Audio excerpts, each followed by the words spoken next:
दिन આવ્યા નારદજી મહારાજને બીજો એક શિષ્ય મળી ગયો અને પ્રભુનું ચિંતન કરે છે। પાઠશાળામાં ભણવા મોકલ્યા તો પ્રહલાદજી બધા બાળકોને ભેગા કરીને ગાવા લાગ્યા। બધાએ કહ્યું, બધા બાળકો ગાઓ, અમે ગોવિંદના ગોપાલના, અમે ગોવિંદના, અમે ગોપાલના, અમે ગોવિંદના, અમે ગોપાલના, અમે રાધે શ્યામના, અમે સીતારામના, અમે ગોવિંદના, અમે ગોપાલના, અમે ગોવિંદના, અમે ગોપાલના, અમે ગોવિંદના, અમે ગોપાલના। શંડા અને અમર્ક નામના શંડ અને અમર્ક બંને ગુરુપુત્રોને બોલાવ્યા। હિરણ્યકશિપુએ તમને હું પગાર શાનો આપું છું? મારા દુશ્મનનું નામ મારો બાળક રહે તો એ કેમ ચાલે? ત્યારે બહુ સરસ જવાબ આપે છે બંને ગુરુપુત્રો, મહારાજ અમે નથી શીખવ્યું, આ તો જન્મથી શીખીને આવ્યો છે પ્રહલાદ। અમે આને શું શીખવી શકીએ? આ તો ભગવાનનો એના પર મસ્તક પર લઈને આવ્યો છે। ન મત પ્રણીતમ ન પર પ્રણીતમ, આમ અમે પ્રેરણા નથી આપી। નૈસર્ગકીયમ મતિરસ્ય રાજન, આ તો નિસર્ગતાથીની બુદ્ધિ છે, નૈસર્ગિક બુદ્ધિ છે, સહજ એને આ સંસ્કાર રહેલા છે। ન મત પ્રણીતમ ન પર પ્રણીતમ નૈસર્ગકીયમ મતિરસ્ય રાજન, અમે નથી ભણાવ્યું। જાઓ હવે ધ્યાન રાખજો। પ્રહલાદજી પાછા પાઠશાળામાં ગયા। બધા બાળકોને સરસ સરસ ભગવાનની વાતો કરે અને રોજ ભગવાનનું નામ ગવડાવે। અમે ગોવિંદના, અમે ગોપાલના, અમે ગોવિંદના, અમે ગોપાલના। અચ્છા, જે લોકો હિરણ્યકશિપુની સાથે હોય ને મહેરબાની કરીને ના ગાશો, જે પ્રહલાદની સાથે હોય એ જ ગાજો। અમે ગોવિંદના, અમે ગોપાલના, અમે રાધે શ્યામના, અમે સીતારામના, અમે રાધે શ્યામના, અમે સીતારામના, અમે ગોવિંદના, અમે ગોપાલના, અમે ગોવિંદના, અમે ગોપાલના, અમે રાધે શ્યામના, અમે સીતારામના, અમે રાધે શ્યામના, અમે સીતારામના, અમે ગોવિંદના, અમે ગોપાલના, અમે ગોવિંદના, અમે ગોપાલના, અમે ગોવિંદના, અમે ગોપાલના, અમે રાધે શ્યામના।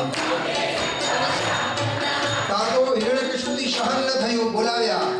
ત્યાં જે જાય એ બધા ત્યાં પાઠશાળામાં આ કીર્તનમાં લાગી જાય। અસર થઈ ગઈ। હા, પ્રહલાદજી એવી ભક્તિ વહાવી કે બધાને અસર થઈ ગઈ। અમે ગોવિંદના, અમે ગોપાલના, અમે રાધે શ્યામના, અમે સીતારામના, બધાને અસર થઈ ને હિરણ્યકશિપુને અસર ના થઈ। કેમ? તો કે તુંબડું હોય ને એ કડવું હોય, એને ગમે ત્યાં ગંગામાં વારંવાર ડબોળો ને તો પણ એ ક્યારેય મીઠું ના થાય, કડવું ને કડવું રહે। એમ કેટલાક કથામાં આવે, કેમ કથામાં કેમ બદલાતા નથી? કારણ કે કથામાં કેટલાક કડવા તુંબડા બેઠા હોય, ક્યારેય ન બદલાય।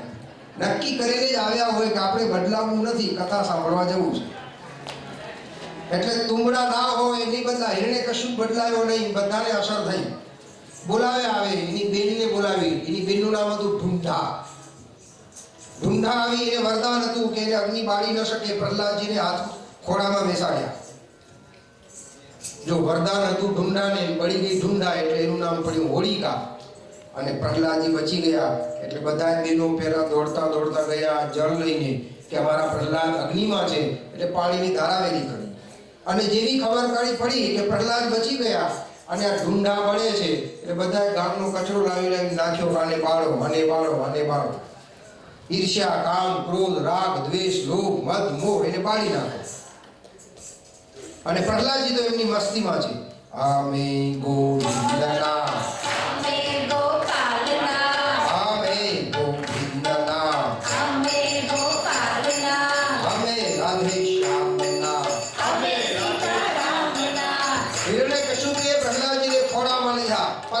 હાથી પછાડ્યા, હાથીમાં કચડવા પ્રયત્ન કર્યો, પણ પ્રહલાદ પ્રભુ રક્ષા કરી રહ્યા હતા. અને તે સમયે હિરણ્યકશ્યપ પોતાના ખોળામાં લઈને કહે કે તારો ભગવાન બધે છે? તેમ તું કહે? બોલે હા પ્રભુ, બધે જ મારો ભગવાન છે. આ સંસારમાં એક પણ પદાર્થ એવો નથી કે જ્યાં મારો કૃષ્ણ દેખાય નહીં. મારો પ્રભુ સર્વત્ર છે. અને આ તમારી શક્તિ છે ને પિતાજી, એ પણ મારા પ્રભુની શક્તિ છે. ન કેવલમ મે ભવતઃ રાજન, કેવળ મારા માટે નહીં, તમારા માટે પણ મારો પ્રભુ જ છે. બતાવ તારો પ્રભુ જો બધે હોય તો આ સામે થાંભલો છે ને, એ થાંભલાની સામે તું જા અને તું એ થાંભલાને જઈને ધગધગતો થાંભલો તૈયાર કર્યો. આ ભાગવતની કથા નહીં, એ લૌકિક કથા છે.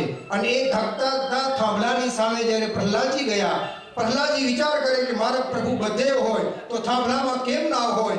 અને જેવા ધગધગતા થાંભલાની પાસે જઈને પ્રહલાદજી ભેટવા જાય છે, ત્યાં તો ગુડ ગુડ ગુડ ગુડ કરીને તે જ સમયે થાંભલામાંથી ભગવાન પ્રગટ થયા. બોલો નૃસિંહ ભગવાન,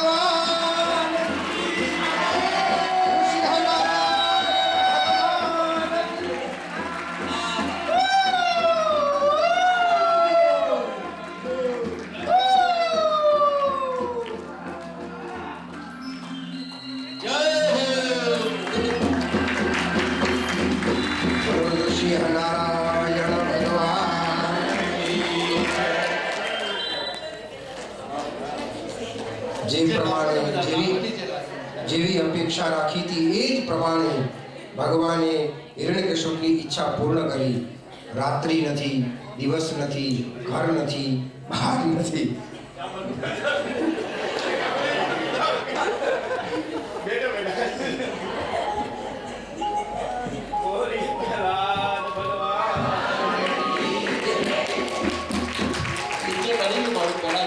કૃષ્ણ કૃષ્ણ